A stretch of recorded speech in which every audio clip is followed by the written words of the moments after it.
जगावर, हाती घेता तलवार बुद्ध राज्य करी जगावर.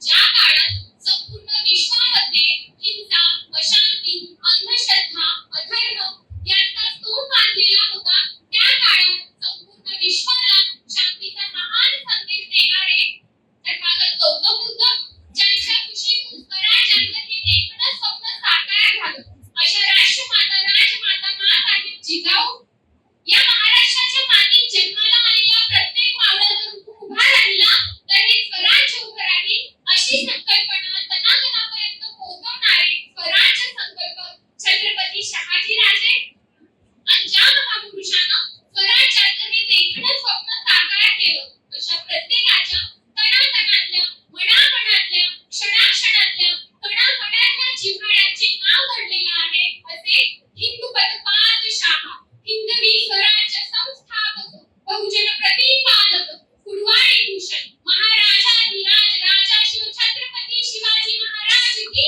जय.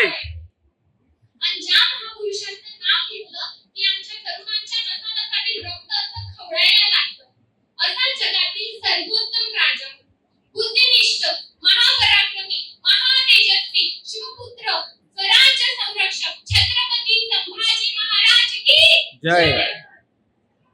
स्त्री शिक्षण, समता, स्वातंत्र्य यासाठी आयुष्यभर झटणारे, विद्येविना मती गेली, मतीविना नीती गेली, नीतीविना गती गेली, गतीविना वित्त गेले, वित्ताविना शूद्र खचले, एवढे अनर्थ एका अविद्येने केले, असं सांगून या अंधारात सापडलेला समाज ज्ञानदूत लावून शिक्षणाची ज्योत प्रज्वलित करणारे क्रांती सूर्य महात्मा ज्योतिबा फुले, शिक्षणाच्या आद्य देविका माता सावित्रीबाई फुले यांच्यासारख्या तमाम महापुरुषांना, युगपुरुषांना आणि महामातांना मी प्रथमतः अभिवादन करते. अरे कसा असेल तो काळ, ते म्हणतात ना, एखादी रात्र जर जास्त काळोखी असेल तर येणारा सूर्योदय हा तितकाच प्रखर आणि तेजस्वी असतो. आज दिनांक 14 एप्रिल. 14 एप्रिल ही फक्त एक तारीख नाहीये, तर एका वादळाचा आरंभ बिंदू आहे, एका युगाची सुरुवात आहे, एका जिवंत संघर्षाचा प्रारंभ आहे. ज्या संघर्षाला सुरुवात झाली होती 14 एप्रिल 1891 या दिवशी. कारण या दिवशी जन्मला होता हजारो वर्षांपासून शोषणाच्या दरीत खितपत पडलेल्या एका प्रचंड मोठ्या जनसमुदायाचा महान मुक्तिदाता. जगाच्या इतिहासात ज्यांची दखल घेतली जाते, ज्यांची 135वी जयंती आपण साजरी करत आहोत, मग या महापुरुषाला वंदन करताना, त्यांचं नाव घेताना मला त्यांचं कार्य बोलावं लागतं. आणि त्यांचं कार्य बोलताना मला म्हणावंसं वाटतं की मृतप्राय झालेल्या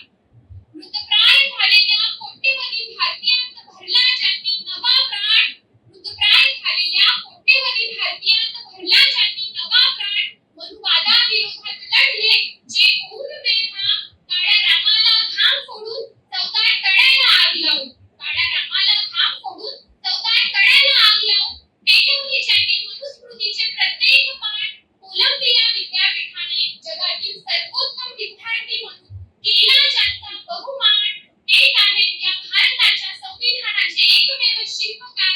त्यांनीच दिले या देशाला जगातील सर्वोत्तम असे संविधान. त्यांच्या पुढे झुकते या देशातील नव्हे तर या जगातील प्रत्येकाची मान. ते आहेत आमचा स्वाभिमान.